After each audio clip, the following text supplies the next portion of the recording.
Анан моуну айтып кетиш керек да. Мына 30 автоунаа бул бүгүнкү күндө мун инспекциянын УКЗнын ишмердүүлүгүнүн алкагында айыппулдан чыккан акча жатты биз азыр өздөрүнүн өнүгүүсүнө жумшаганга мүмкүнчүлүк алдык.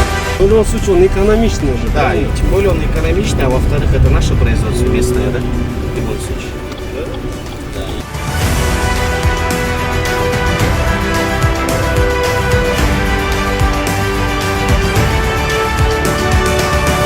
Учурда Бишкек суу канал, Бишкек асфальт сервис, Бишкек шаар лифт, Бишкек шаардык транспорт муниципалдык ишканаларына, муниципалдык инспекцияга жана жер пайдалануу контролдоо башкармалыгына 75 атайын техника жана кызматтык унааларды сатып алынды.